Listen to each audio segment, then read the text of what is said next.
Seth Bauer, and I'm here to talk with Bill Becklean about the sport of rowing. And for me, the sport has relevance for three great reasons this year. One is that it's an Olympic year, and sports like rowing are back in the forefront. The second is the book The Boys in the Boat has caused a pretty big sensation in the literary world, and we even hear that there is a Hollywood movie in the works about the boys in the boat. And the third reason is sitting next to me, to my right. Bill Becklean is a member of the 1956 Olympic-winning U.S. crew from Yale University. And his story is kind of a boys in the boat story of its own. And I wanted to hear more about it, and so I came to visit Bill to chat about the boys in the boat. Boys in your boat. Right. So let's start in the middle.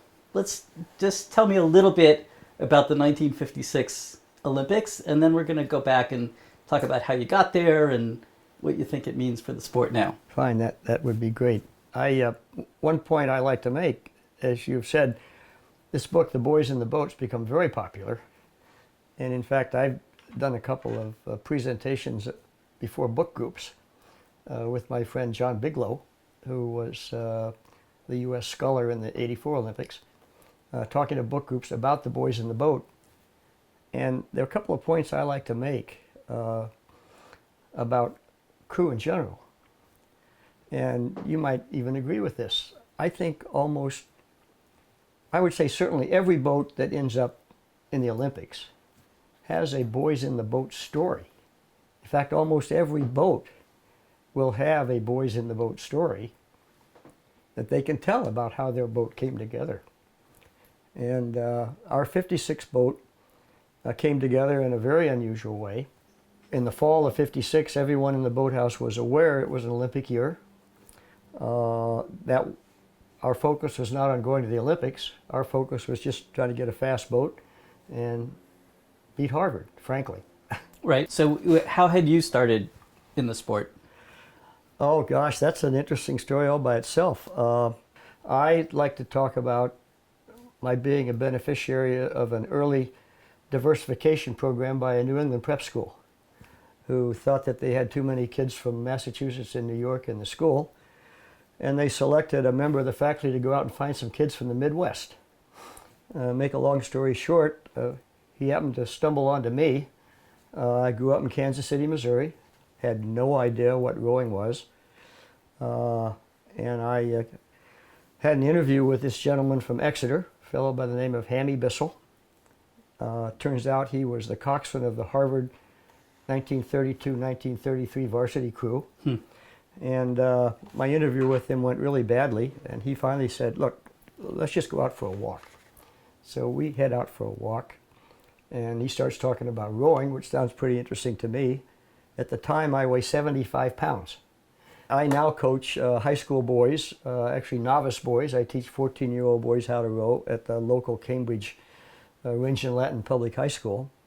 And if I happen to see a scrappy 75-pound freshman walking around, I'd love to get my hands on him as a coxswain. And I can only imagine now that Hammy Bissell must have seen something in me, because the net result was an opportunity to go back to Exeter for 4 years as a scholarship boy. Wow. And of course, how could I pass up going out for crew when I got back there? And I was fortunate enough by my sophomore year to become the coxswain of the varsity crew. We rowed fours at the time. And frankly, we had a pretty miserable season. We lost a couple of races, we won a couple of races. We finally had a boat that came together. You know how boats, you mix and match till you get one that works. We ended up winning the schoolboy regatta, the New England NEIRA, New England Interscholastic Rowing Association. We got out on at Worcester. We won the regatta. Big surprise. And what year was this now? This would have been 1952. Yep. Okay. And we got back to Exeter after that, and the coach got us together and said, guys, in 2 weeks, they're going to hold the Olympic trials for the 1952 Olympics on Lake Quinsigamond. How would you guys like to stick around for another 2 weeks and enter the Olympic trials? We said, hey, we're all for it. So we did. We went out to Worcester 2 weeks later, entered in the 4 with coxswain, and we won the first heat. We beat Harvard in California, who had sent they'd broken up their 8s and sent 4s to compete. They were fit to be tied, beat by a couple of, by a high school kids. crew, by high school kids. And in fact, we ended up having the fastest 2,000 meter time for 4 plus the whole regatta. But the problem was the next day the wind turned around. We were a light crew. Light crews don't do well in headwinds, and we finished 3rd in the semifinal and got eliminated. But it was a terrific experience for a bunch of young kids.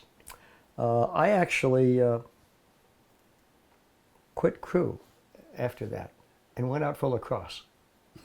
I thought, sitting in the back of the boat, is that really as much fun as playing lacrosse?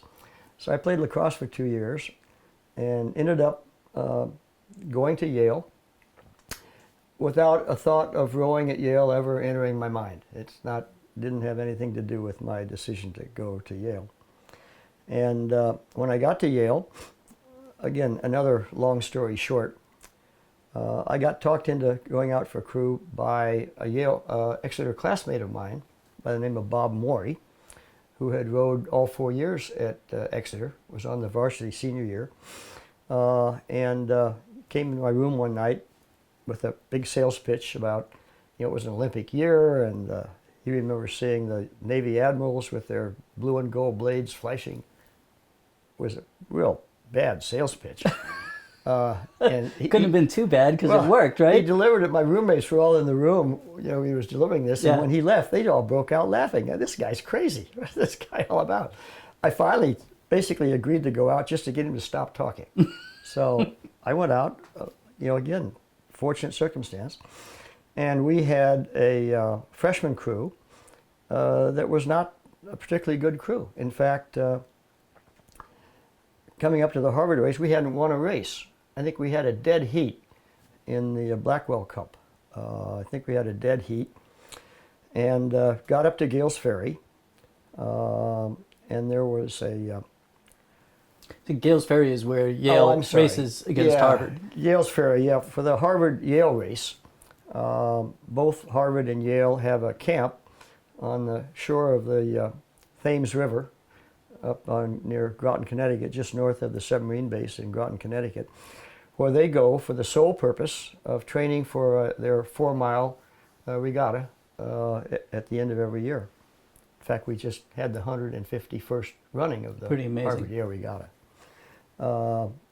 which, as an aside, turns out to be the oldest intercollegiate athletic competition in the United States, dating from 1832. Amazing. So it goes way back. In any event, John Cook, whenever he got in the boat, he didn't know how to row. And our coach, a fellow named Art Gilchrist, we called him Gilly. John, when he couldn't get in a boat, would get in a 2-man tub, basically a pair-oared boat. Each man has 1 oar, lap streak, slow, wide boat, and row up and down all by himself. And he did that most of the spring. And when time came to go to Gales Ferry, John asked Gilly if he could go, because he wasn't in the freshman boat. And I think Gilly felt so bad about saying no that he finally said, John, come on up to the ferry. We got to the ferry and started rearranging the boat. And just as an aside, one of the most difficult things a coach has to do is to take his squad of men and try and figure out a combination that makes the boat go fast. Right. Obviously, you and I know you can feel when a boat goes fast and when a boat doesn't go fast, just in the seat of our pants, how the boat goes. We worked combination around, and we ended up with a boat that we thought was pretty fast. The Harvard boat that spring was undefeated. They had not lost a race. obviously showed up at their camp called Red Top, pretty confident that they could take us on in a 2-mile freshman race. We thought that we'd give Harvard, we'd give up about a length at the start because we weren't particularly fast starting crew, and we thought we could roll them down in the middle of the race. And that's how it started. They got about a length of us on us at the start. And about a half-mile out, we decided that we'd take the first power 10, see if we could get a little, gain a little on Harvard. So I called a power 10. We started to move on Harvard.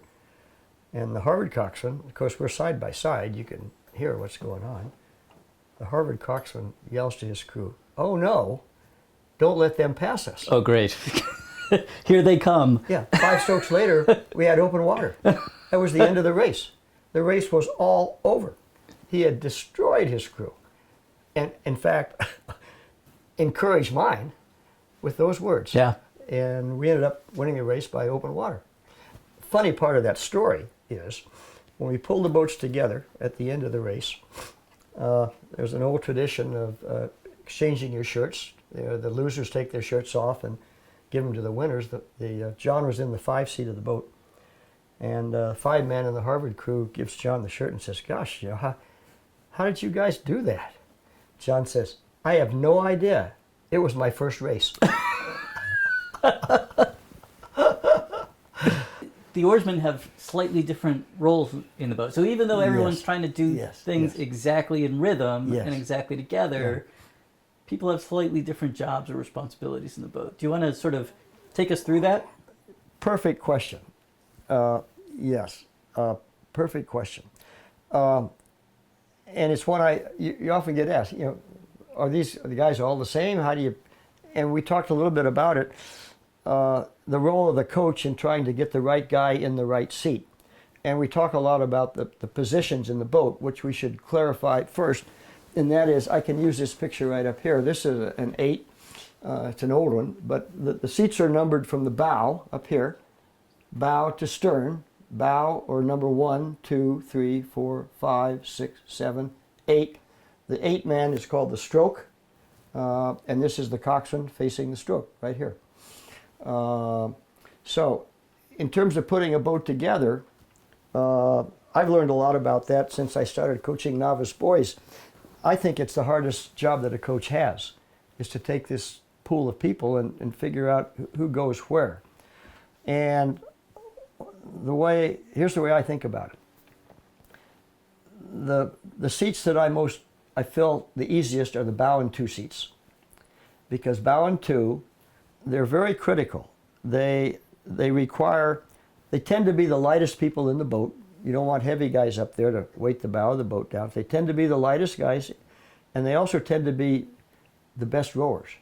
They have the best technique, the best form. The next guys that you fill in are the stroke and 7. The stroke is probably the hardest position in the boat to fill, and it's hard to describe.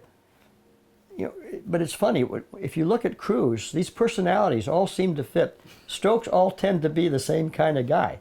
Scrappy, small, not necessarily the biggest guy. So the stroke, the biggest job of the stroke is to set the rhythm, the rhythm of the stroke, and the rating. The rhythm and the rating, those 2 things.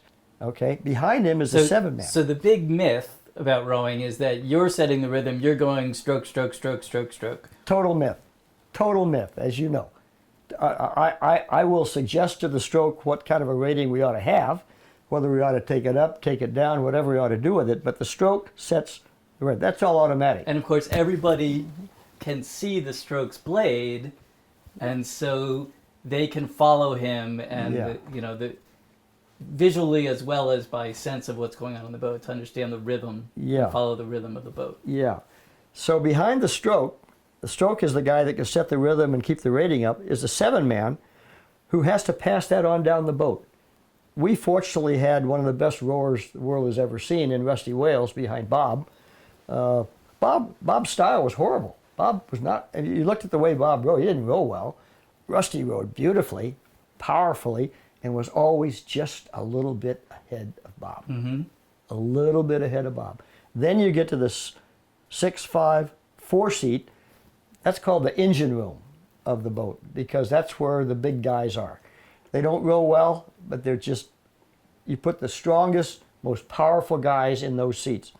The three-man, you go to a regatta, there are a bunch of boats there you've never seen before. How do you tell how fast they are? He says, there's only one thing you have to do. Watch them rowing. If the three-man rows well, it's a fast boat. If the three-man doesn't row well, it's slow. He says, all you need to do is look at the three-man. What I've discovered is it's almost always the last seat you fill. Yeah. Almost always, because the bow pair, you know, the stern guys, you know, the three guys in the engine room, you know, where does this three-man fit in?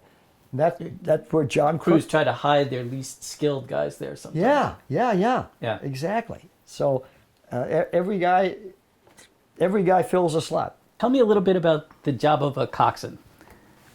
Oh, well, What are you doing back there?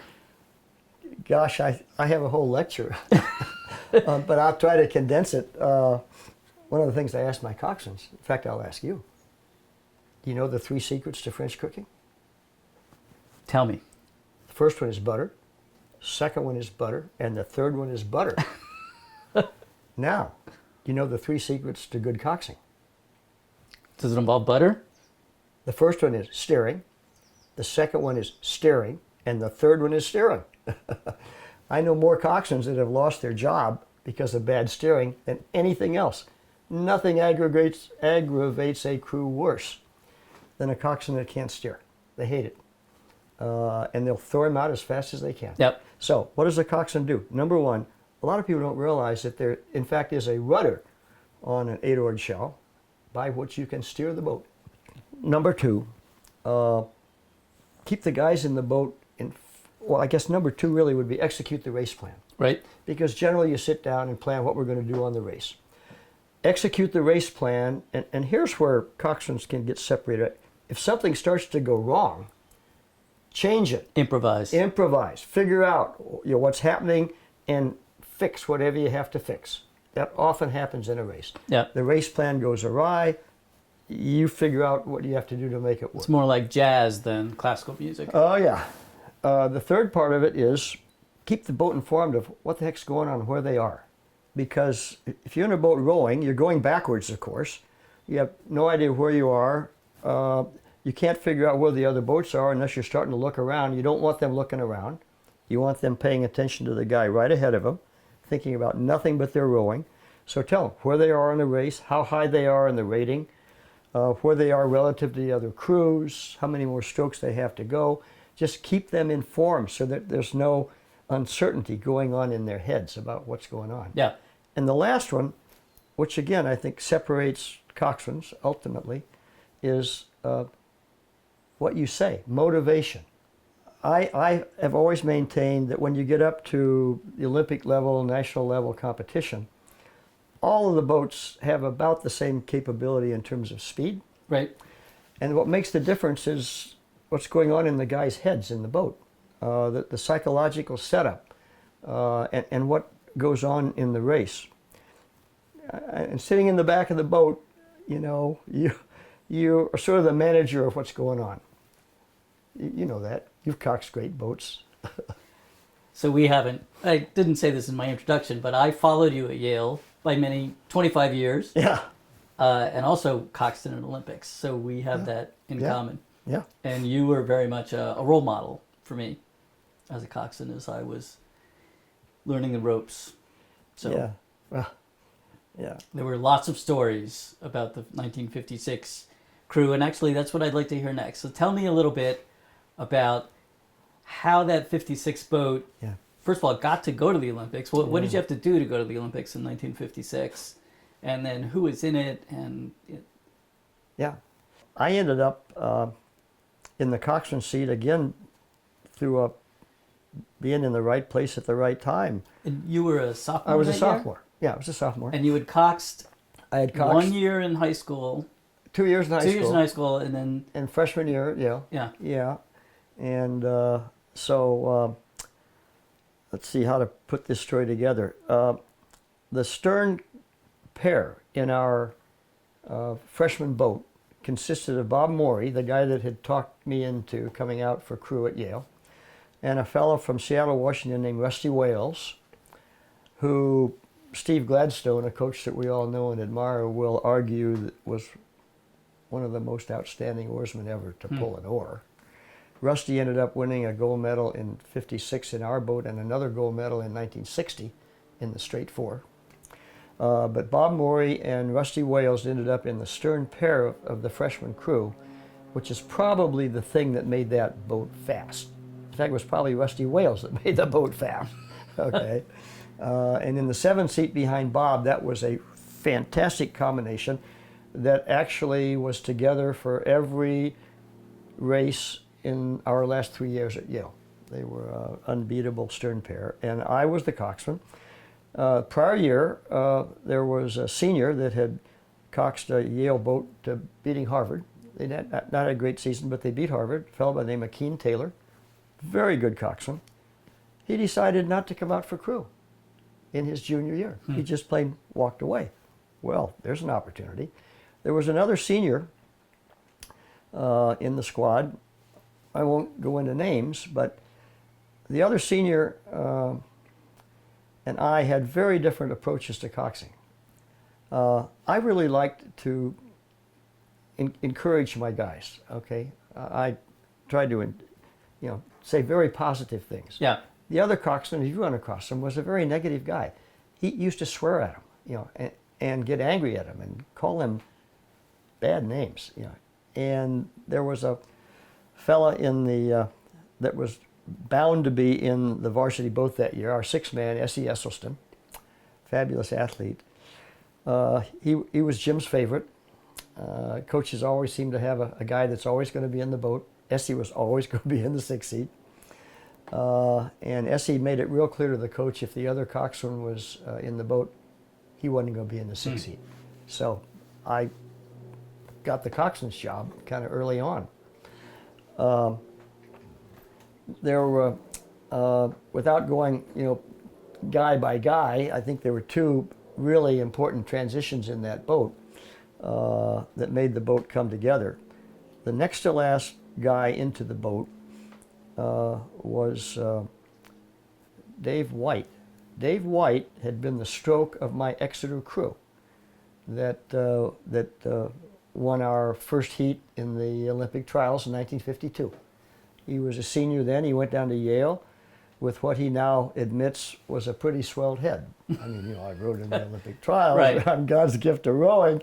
And he stroked the Yale freshman crew. But after his freshman year, he never had a seat in the varsity boat for the 3 years that he rowed on the varsity team. Until one day in the spring, when we were, again, the coach is trying to get a combination together that makes the boat swing. And there was a sophomore in the 2 seat who was pledging a fraternity and was late getting to practice. And finally the coach got frustrated. The protocol at the Yale Boathouse, I think it's probably still the same, no one goes on the water till the first varsity boat is on the water. Right. So we're sitting there waiting. Finally, the coach is exasperated. He turns around. He says, "Dave, get in the 2 seat." Dave got in the 2 seat.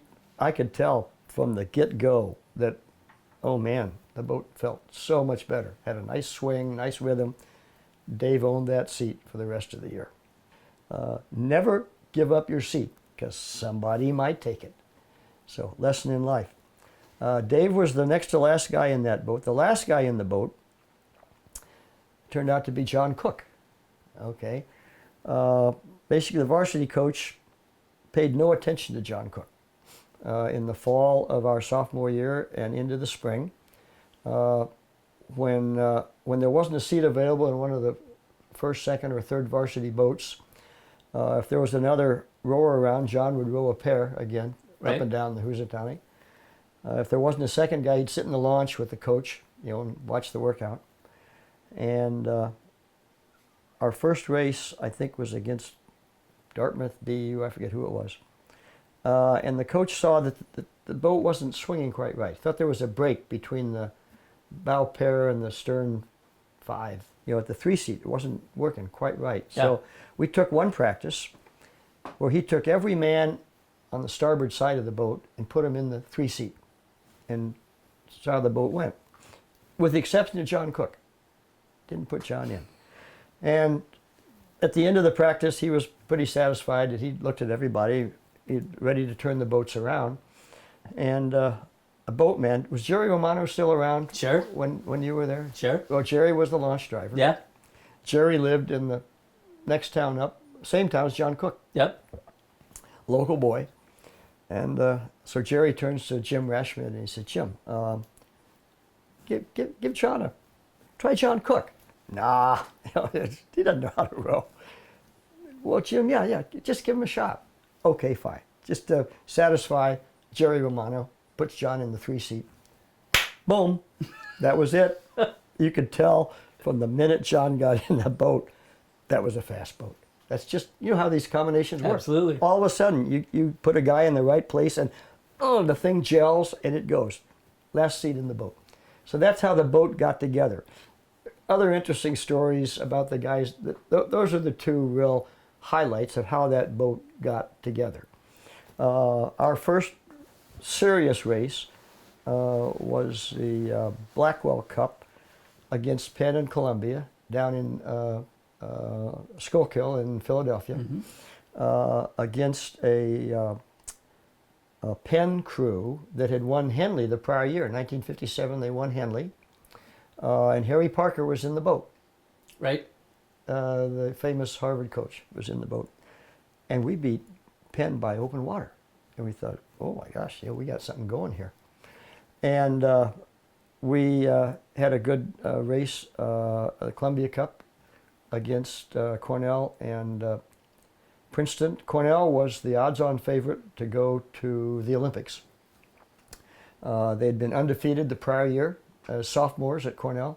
They had a very fine crew. And we first met them in a 2-mile race on the Housatonic up in Derby, Connecticut. And we beat them by about 3/4 of a length. Nice. We beat Cornell pretty handily, which kind of upset all of the odds makers. So the next time that we saw Cornell was in the Eastern Sprints. And the way I like to tell the story is that it's 2,000 meters, the Olympic distance, kind of a preview of what the Olympic trials are going to be like. People pretty much figured, the crew that wins the sprints is probably going to be the crew that will win the Olympic trials and go to the Olympics. And I'm not a particularly religious person, but it's one time in my life I remember actually praying, let us win this race.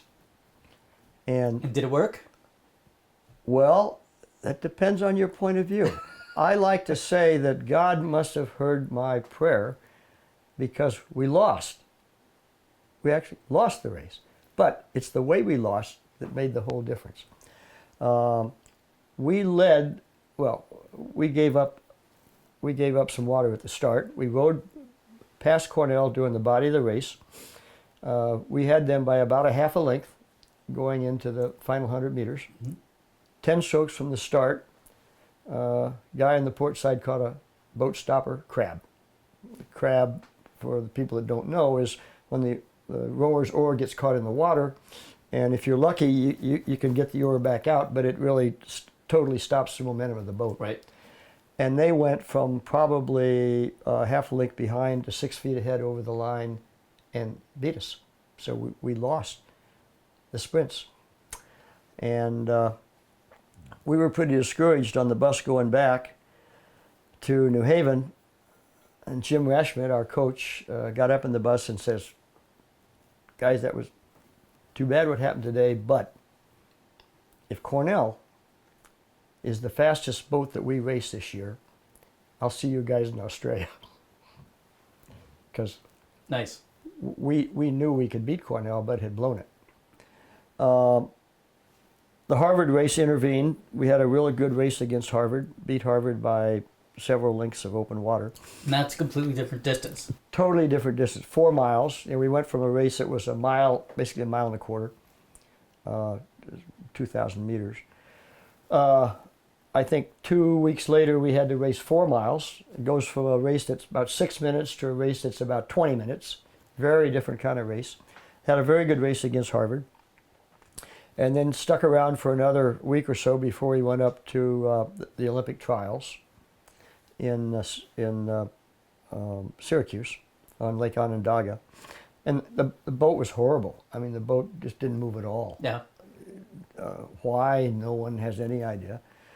Took the boat up to Syracuse, and literally, like the day before the trials, all of a sudden we were out on one of the canals on the Erie Canal, and all of a sudden the boat back popping, just swinging.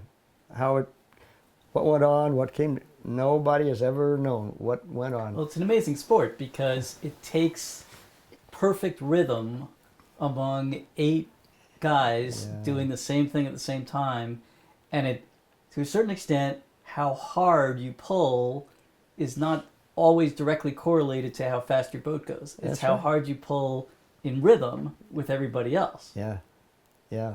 And it kind of comes and goes. It does come and go. Well, it came at just the right time. We ended up in the final against Cornell again. We were in. Now, this is the Olympic trials. This is the Olympic trials. 2,000 meters. 2,000 meters. It's, what month is it? Yeah, this is July, early July. And the Olympics are going to be... The Olympics are in November. Yep. Okay. Olympics are in November because they're in south Australia, of the so it's... south of the equator in Yep. Australia for the first time. Cornell, we and Cornell are actually seated in different heats, so we end up in the finals in the same ways. The weather's very bad. The final race is delayed one day into the next day to try and get better water. It's still really bad water. And our race plan was that we figured we could give up a length to Cornell and row them down in the body of the race. We knew that we had won the sprints but screwed it up in the last 10 strokes. Right. We were totally convinced psychologically that we could beat Cornell. And I'm sure the guys in the Cornell boat thought they had sprinted by us. Right. At the sprints, and we're pretty comfortable that they could beat us. Yeah. Too. Well, the start of that race, very rough water. 5 strokes into the start, Bob Morey, our oar, hits a wave and spins in his hand. Just a little crab. It spins in his hand. He doesn't lose the oar. He gets it back on the next stroke. About 5 strokes later, Rusty Wales, our 7-man, catches an over-the-head crab, which is where the oar gets caught in the water and actually goes back up over your head, rips it out of your hand. Yeah. Lucky it doesn't throw you out of the boat. Lands in our 6-man's lap. Rusty leans back. Essie shoves the oar back. Rusty gets the oar back, misses 1 stroke, finally gets the thing going. We finally settled. You take our 5 and settle with all that stuff going on. And I look around, and Cornell's like a half a length ahead of us. That's all they got. That's all I got. And I basically say, guys, we're going to win this thing. And we did. We walked right straight away from them, won by 3/4 of a length. Wow. And that gave us the right to represent the U.S. as the Olympic boat. So now, in the grand scheme of things, rowing's a fairly obscure sport. Even in Boston, where there's more rowing than probably anywhere in the country, it's not exactly, top of the Boston Globe headlines or on the television news. What was it like in '56? So you won the Olympic trials. Was there? We had pretty good publicity about that. That was back in the day when the New York Times sports section would still carry the story of the Harvard Yale Regatta. I have a funny story to tell you here. In fact, I'm going to get out. I'm going to get this little out. Sure. I just had my 80th birthday a week ago, and for my birthday, my wife got me this really wonderful book from the New York Times. See, I think I was predestined to do this, and I'll tell you why. This is the front page of the New York Times on the day of my birth, June 23rd, for the last 80 years. Yeah. And I got this book and I opened it up. It's a really nice present. Open it up, turn to the first page on the book, and I thought, oh my goodness, Washington Crews sweep in regatta at Poughkeepsie. Front page of the New York Times. Front page of the New York Times, June 23rd, 1936. So that's the That's boys in the the boat. boys in the boat on my birthday. It's great. I couldn't believe it. So, it was still in the sports. It was still in the sports page of the Times. Now you can't even find it in the sports page of the Times. Yeah. Rowing just doesn't show up. It's been totally eclipsed by professional sports, college sports. But there's a little group of us for which it's still important. Yeah. So you win the trials in 1956. You're Win the going to trials. the Olympics. Yep. And what do you do next? Well, what we do next is we all go home on summer vacation.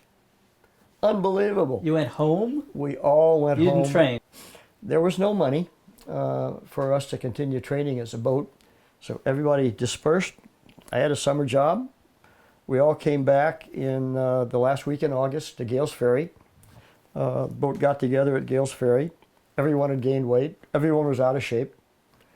We were there for about a week, and then we moved back to New Haven. 3 of the members of the boat had graduated. 2 of them were in the military. 1 was in medical school. The military guys had been released for military duty to go to the Olympics. Turns out we were the last college crew to win a gold medal in the Olympics. So by the time I was trying out for the Olympics, the Olympics was essentially an all-star team. You tried out individually. Yes. You went to a series of training camps. If there was another guy from your college in the boat, that was a surprise. It's very different. I mean, in fact, I would argue it was a lot easier for us to get to the Olympics than it is for anybody right now. All we had to do was win a race. Yeah. Now you've got to go to a Olympic training camp where you got to get qualified and recommended to do that. There are people that are in those camps for 8, 9, 10 years before they get in an Olympic boat. So it's a lot harder, longer task now. The level of competition is so much higher. But the rest of us were all still undergraduates at Yale, going to So classes. you're just going to classes? Yeah, going to classes. Yeah. And we practiced once a day. We trained in kind of crummy weather. I don't think we ever got in the shape that we were in when we won the trials. And we left for Australia. Our race was, I think the races started around the 23rd of November, something like that. I think it took us 10 days to get to Australia. By what mode of transportation? Oh, How did you get there? propeller-driven airplanes. Yeah, first flight to Los Angeles, a couple of days there to get outfitted and all your stuff. Flight to Hawaii. We all went surfing on the beach. Stayed in the Royal Hawaiian Hotel. Back when there were no hotels other than that on Waikiki Beach. And then a flight via Christmas Island into Melbourne, Australia. And we got there a couple of weeks before the Olympics started. And the rowing event was in a little town called Ballarat, about 80 kilometers, I guess, northwest of Melbourne. Yeah. And we got bussed out there, and the Olympic Village was basically a bunch of World War II Quonset huts that had sort of been dusted out. Luxury living. Luxury living, no heat, and it was cold. Man, it was like March in New Haven. Wet. The first 2 weeks were there. We had 2 days of sunshine, a lot of wind. Basically, we never got back in anywhere near the shape we were in when we won the trials. And the first day of racing, the first heats in our event were the day after the opening ceremony in Melbourne. And the way the Olympics work is there is no draw, there is no seeding for the draw. It's basically a blind draw. Right. And in our first heat, the blind draw produced the 4 English-speaking crews, and basically the 3 favored crews: Australia, Canada, England, and the United States. So that was the setup for the first race. We And how would you get from the heat to the final? Like, how did you advance? Yeah, the first, the way it works is the first two boats in each heat advance to semifinals automatically. All the losers in the first heat in the Olympics, there is an event called the repêchage, which I love. In French, that basically means to fish out again. It's called a second chance. All the losers in the first day, first heat, get to come back and race in repêchage, and the two winners of the repêchage get then put back into the semifinals. Right. And we had expected to give up a length at the start. We knew we were a slow starting crew. Our history had always been to be able to row the crews down in the body of the race. We had never rowed a 2,000 meter race higher than 32, maybe 31, 32 That's strokes a minute. Strokes per minute. We thought we could basically row anybody down at that rating, but we couldn't row the Australians, the Canadians down. We thought, here we go, going to row them down, but we didn't row them down. They got open water on us. We worked a little bit of the open water back, but we lost to Australia, who won the heat by a length, and Canada was a half a length behind, and we finished third. And got kicked into the repêchage. The repêchage. Yep. Kicked into the repêchage. The repêchage was a row over. We were, by 500 meters we had open water. We basically just paddle over to put us back into the semifinal. In the semifinal, Australia ended up back in our semifinal with, I think, maybe Australia and Japan. I forget exactly who was in our semifinal, but it doesn't make any difference because the other two crews were not competitive at all. In the semifinal, two crews would advance to the final. So you didn't have to win. All you had to do was finish second, semifinal. After our loss in the first race at Gales Ferry, when we rode before the Harvard race, there was a tradition called the varsity walk. After dinner, the varsity crew would all get together and walk up the road to a graveyard, which is about half a mile into the town of Gales Ferry, and talk over the day's events. We had a little bit of a varsity walk out into a sheep pasture in Australia with our coach. Sat down and talked about, well, guys, we came here to win. Yeah. Coach said, I still think you guys can do it. But we're going to have to kind of work a little harder than we did in the first race. So in the semifinal, for our own psychological well-being, we had to beat Australia. We had to know we could beat Australia. So we went all out. And the plan was go all out. We're going to beat Australia.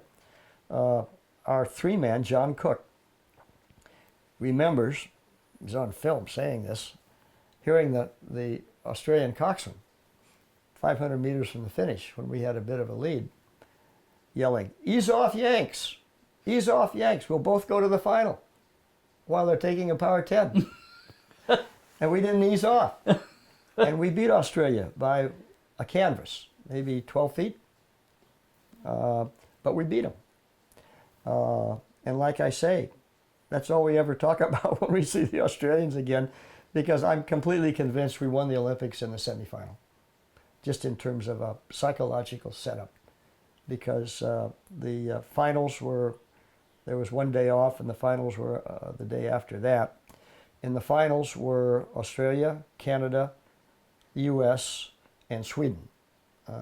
Sweden was basically not competitive, so it was going to be between the three English-speaking crews. I think it's fair to say that we had a psychological edge, having just proven to ourselves we could beat Australia. In the final, there was no undefeated crew. Canada had finished second to Australia in the first heat. Right. Australia had won. So it was kind of a big round robin. Everyone beat Australia in the semifinal. Yeah. So there was no undefeated crew in the final.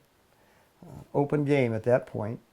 As we're backing into the sort of the starting gate, if you will, we had a tradition in our 56 boat of passing a handshake from the bow down through the boat, just So Good each luck guy to- would turn and shake the hand of the guy behind him. Let's just do our best here, Yep. guys. Let's just do our best. And the 5-man on the Australian crew, they took it upon himself in his very distinct Australian accent. I say, Don, have you ever met Charlie before?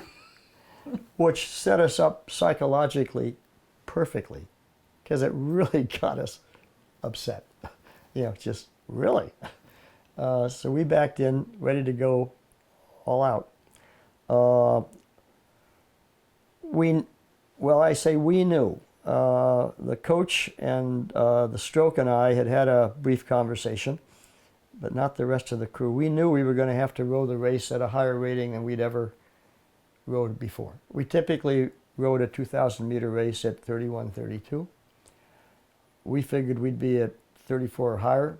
We didn't bother to tell the boat, because I think if we had told the boat that that was the race plan, they would have pretty much figured They'd be too tired. couldn't do it. Yeah. We couldn't do They'd be it. intimidated. Psychologically, we can't do that. Yeah. So we didn't tell them.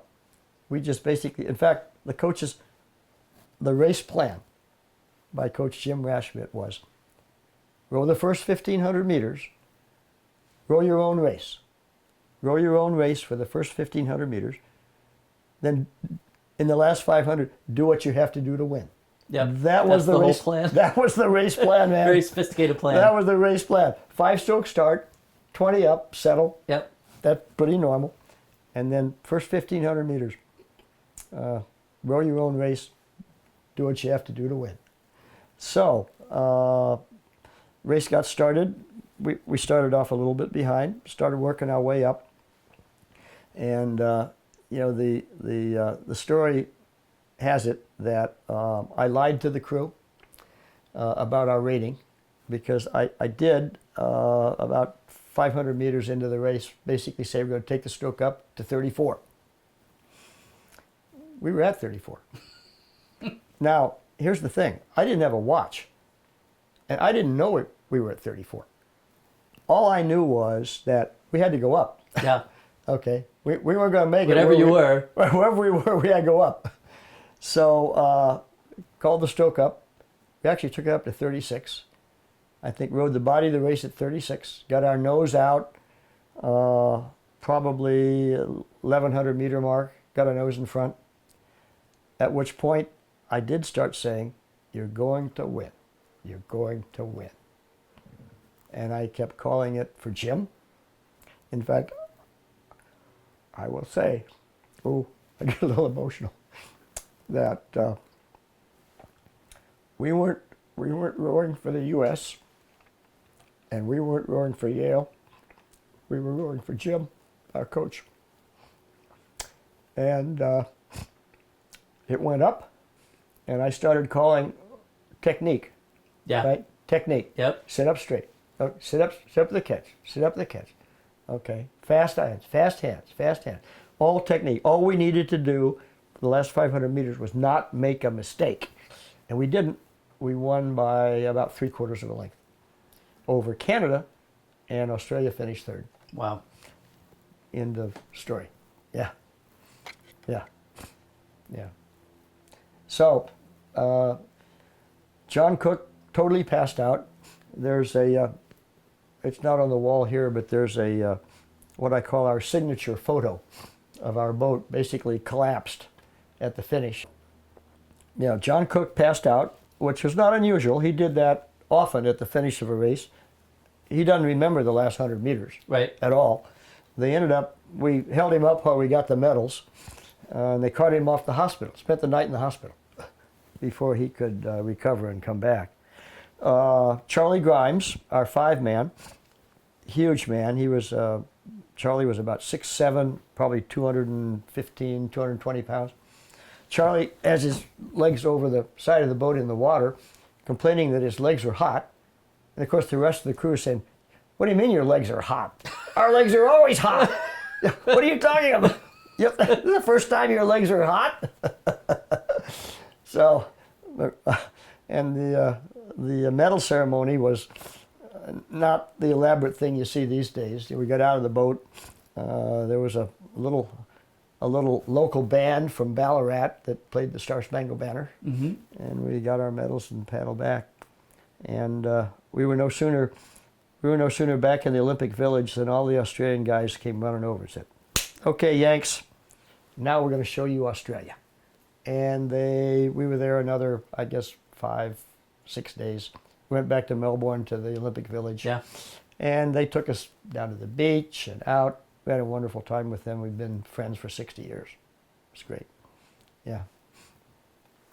That's just a great story. So that's the 1956 boys in the boat. You said you didn't have a watch to Right. figure out the stroke rating. So how did you know the stroke rating, and how do you measure stroke rating? Right, good question. In those days, the way the stroke rating, of course, is just number of strokes per minute, Right. right? 30 strokes a minute is basically you're taking one stroke every 2 seconds. When the boat's paddling, you're probably doing 19 or 20 strokes a minute. Mm-hmm. We do a lot of workouts at 24, very low rating. Like I say, we used to race at 29, 30, 31 strokes a minute over 2 miles. Nowadays, the Yale crew last year in Henley rode the race flat out at 38, which would have been unheard of in our day. But in any event, back to how the coxswain knows what's going on. In my day, we actually had a watch that was calibrated, so you could time 3 strokes, start it and stop it at 3 strokes. It would tell you exactly what the stroke rating was. I didn't happen to have one, although I got pretty good at the seat of my pants of knowing what the rating was. You probably did Yeah, too. after a while, Yeah, with experience. How did you actually communicate Oh, sure. with your crew? Yeah. Well, I got to get up for a minute here, but I'll show you how that works.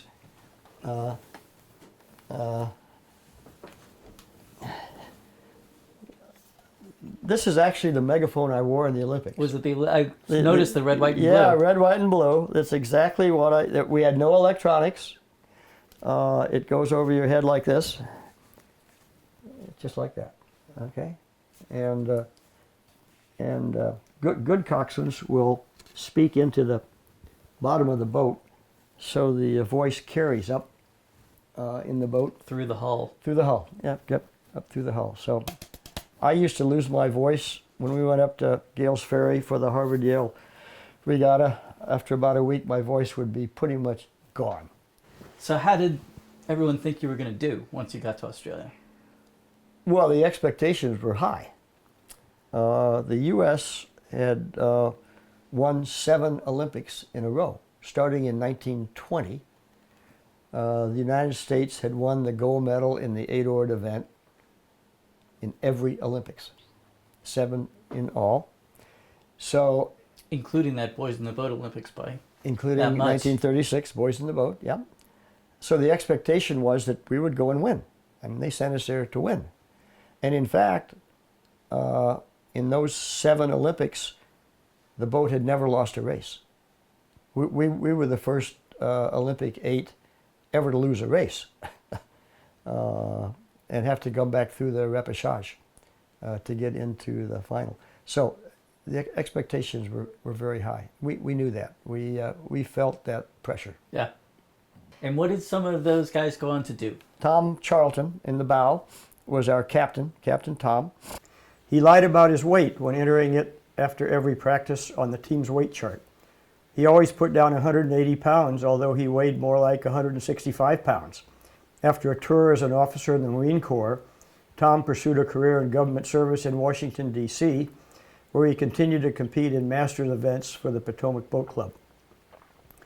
2-seat Dave White, his grandfather, father, and brother all rode for Yale. Following a tour as an officer in the Navy, Dave pursued a career as an architect. 3-seat John Cook, he was the last rower to make the Olympic crew in the final edition that made the crew fast. After a tour as an officer in the Marine Corps, John passed away in 2006 from liver cancer. 4-seat Don Beer. Following 2 years at Harvard Business School, Don served as an officer in the U.S. Public Health Service before accepting a job as special assistant to William McChesney Martin, then the chairman of the Federal Reserve Bank. After his government service, Don pursued a number of personal interests as a private investor, including the search for underwater Inca gold in the jungles of Ecuador. Don passed away in 1997 from brain cancer. 5-seat Charlie Grimes. Charlie had enough credits to graduate early from Yale, and he never returned to Yale after the Olympics. Instead, he attended Oxford, where he got into a tiff with the rowing coach and was barred from rowing in the Blue Boat in the Oxford-Cambridge boat race. After Harvard Law School, he practiced law briefly and then spent a career as a private investor. Charlie passed away in 2007 from pancreatic cancer. 6-seat S. Esselstyn. He earned an MD at Case Western Reserve University and was awarded a Bronze Star while serving as an Army doctor in Vietnam. Following his military service, S. was a surgeon and eventually president of the medical staff at the Cleveland Clinic. In 2000, he gave up the practice of medicine to write a book, How to Prevent and Reverse Heart Disease, and produced a documentary, Forks Over Knives, promoting a plant-based diet. Bill Clinton trimmed down using his diet. 7-seat Rusty Wales. Rusty went on to win a second gold medal in the 1980 Olympics in a straight 4, that's 4 without a coxswain, representing the Lake Washington Rowing Club. Steve Gladstone, one of the Washington coaches, described Rusty later as one of the greatest rowers the U.S. has ever produced. Following the 1960 Olympics, Rusty became associated with the Moral Rearmament Movement, managing its Up With People traveling youth roadshow promoting world peace. He finished his career as a factory manager for the Seattle-based truck manufacturer Kenworth. He passed away in 2002 from heart failure during an early morning row with a master's crew on Lake Washington. Stroke Bob Morey. He was just as competitive in his business career.